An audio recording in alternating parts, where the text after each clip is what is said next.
Now we're going to be joined by Emmanuel Schalit. He is going to discuss something which I think is very close to all of our hearts. Is the password obsolete? So please welcome Emmanuel, who's the CEO of Dashlane.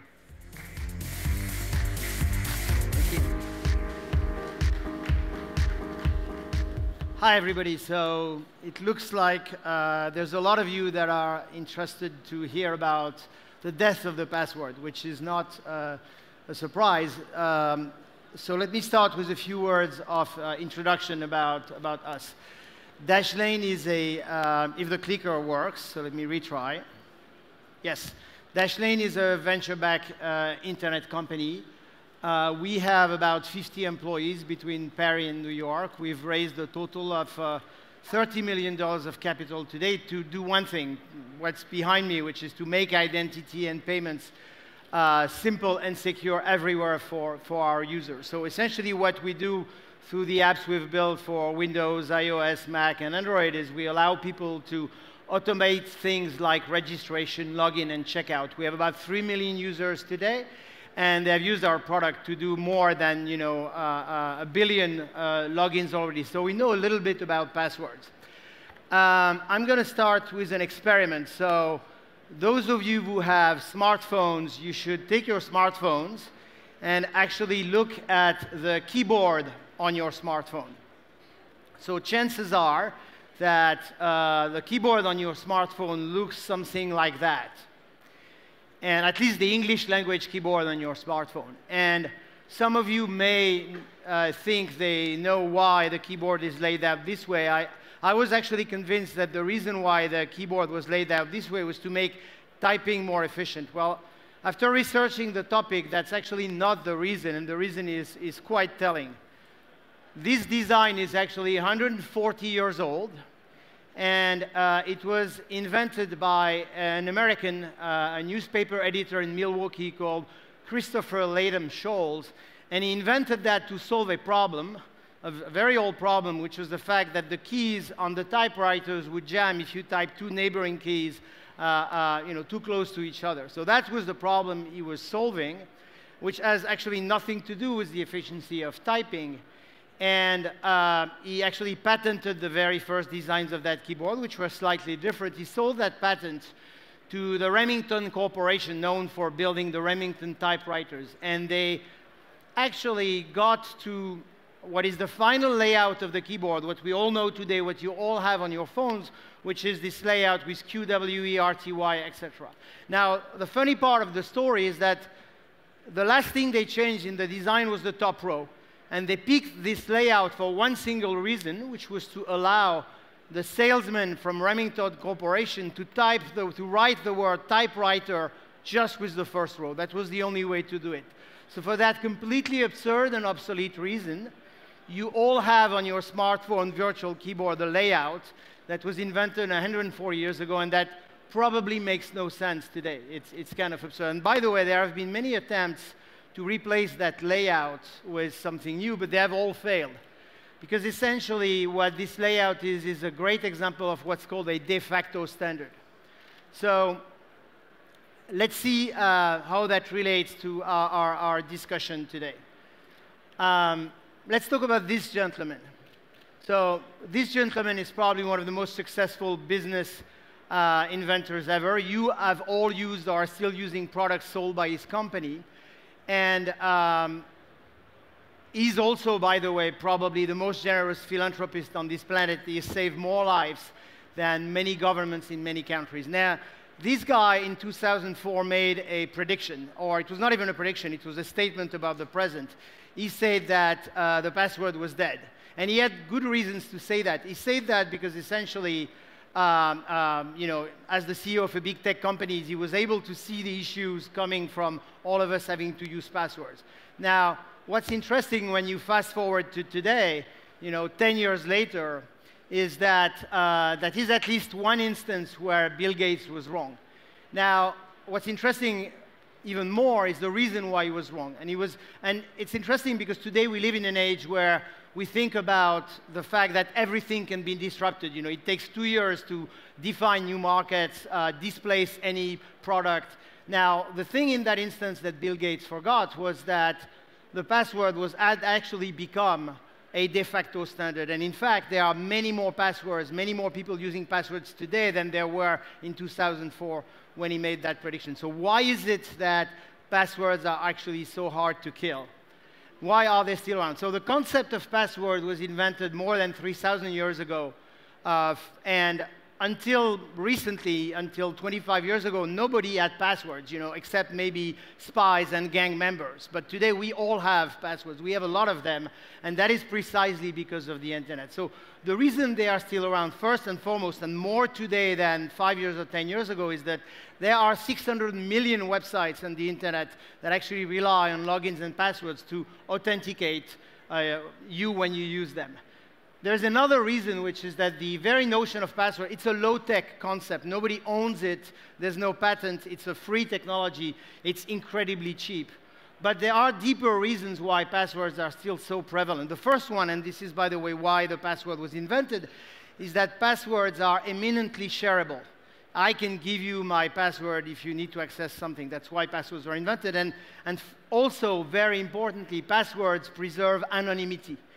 And believe it or not, anonymity is a key component of the internet today. Try to think about Twitter without anonymity. Try to think about, the Arab Spring, if in these countries people couldn't use Twitter without being anonymous. So shareability and anonymity are critical components for anything that would want to replace passwords. So how do you displace a de facto standard like passwords or like the keyboard? Well, historians and economists have actually studied that, and there are essentially three criteria. The first one is that the new standard needs to have all the benefits of the existing one, but they need to add something new, something better. Otherwise, people don't switch. And the other thing is that those benefits need to be really significant to offset the switching cost for most of the stakeholders, which is not obvious in the case of password because it's essentially a free technology. And last, but also very important, there needs to be a sufficient amount of time between the moment where a standard emerges and the moment where it's broadly accepted. And that time is actually bigger if you have a big adoption. And remember, passwords are used by 600 million websites on the planet today.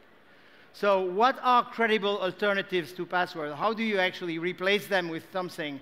Because we all agree it's a problem. So let's look at potential alternatives. The first one we're all thinking about is to use biometry, to use hardware to be able to prove that we are who we are.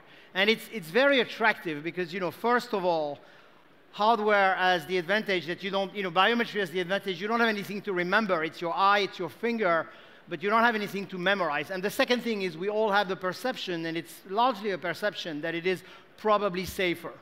Now, the reality is that it's going to be very challenging for hardware and biometry to replace passwords for a number of reasons, including the fact that because it is hardware, it's very tough to make it a standard. It is also expensive. The technology is owned by various players that are competing with each other. But if you think again about what I said about shareability and anonymity, it's going to be a challenge for me to share my finger if I want me to give you access to my account. And not to mention the fact that anonymity is gone with biometry. You cannot do anything without the certainty that you are who you are. So this is a big challenge for anything based on biometry to replace passwords. Then there have been also, and there are attempts to replace passwords with what's largely called single sign-on. A third party becomes responsible for identifying you to other parties. The most famous example of that is Facebook Connect. And after all, 2-3 years ago, most people were saying passwords are going to go away because Facebook Connect is going to become the identity standard for the internet. Now, as you can probably imagine, it's not very easy to log into Gmail with Facebook Connect because actually Google was not very happy with the notion of Facebook owning an identity on the internet. So they came up with their own standard, which is now identified with Google. And of course, Yahoo doesn't like that either, and the story goes on. And today, the market is fragmenting to the point that the notion of having one of these big tech giants becoming the identity standard for the internet is just not going to happen. Market forces are such that this has become impossible. Now, we are on an enterprise stage, so you could say, well, how is that relevant to the enterprise world? After all, you're talking about a lot of things that mostly makes sense in the consumer world? Well, if you think about it, and you've heard it many times during this summit, the border between enterprise and consumer is blurring more every day. Consumerization of software has been discussed here. Today, the way software grows in the enterprise is largely through the fact that one employee starts adopting a consumer software, and then he shares it with the rest of his team, and then that software is adapted to the needs of the enterprise. And that is, we are seeing that in our own user base today. A large portion of our 3 million users are actually using it at work. But also, there is another reality that is often forgotten, which is that most people that use the internet at work, they are actually working in small businesses, very small businesses that don't have an IT department, and they use software and they buy software the same way consumers do. So really, this problem is very relevant to the world of enterprise. So, all of that being said, what is the actual problem with passwords? Are they the real problem? Well, I would argue that the real problem is not passwords. The real problem is us humans. So we can't replace us with something else, at least for now. But the real problem is us humans, because essentially asking, there's no good solution. Today, you cannot have the convenience and the security at the same time. If you use the same password everywhere, it's very simple, but then you're in big danger. And if you want to use a different password on every account and manage that over 3 or 4 different devices, it has essentially become impossible. So how do you solve that paradox? And especially, how do you solve it today, not in 15 or 20 years when potentially there is a technology to replace passwords? Well, this is what we are about at Dashlane, is finding a solution that works today so that effectively we can start killing passwords down.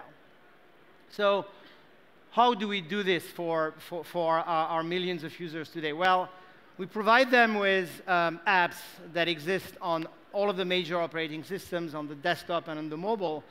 And in those apps,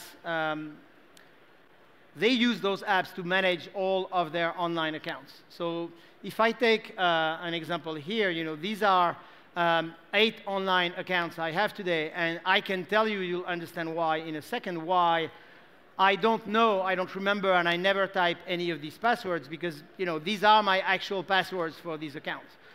And so as you can see, as a user of Dashlane today, I only have one password to access my Dashlane account. The rest of it is entirely managed by this set of apps. Passwords are starting to recede from my consciousness and my day-to-day life. And by the way, there is another reason why I have no problem showing all of these passwords to you today. It's because the way we see the future of our business, and the good news is that it's a very, very near future, is that those passwords are not going to change automatically without me doing anything. So when you think about it, what we are trying to do is we are trying a very pragmatic approach to the problem of killing the passwords. We don't believe passwords are going to go away anytime soon, and we are building a very simple, very user-friendly layer of identity that works on every website on the planet, on every app, and that allows consumers to have the convenience of only knowing one password while having an incredible level of security, because their passwords are incredibly complex. They don't know them, they don't type them, but however, they change all the time. So that's essentially what I had to tell you today, and I encourage you to rethink the notion of how the password is going to disappear.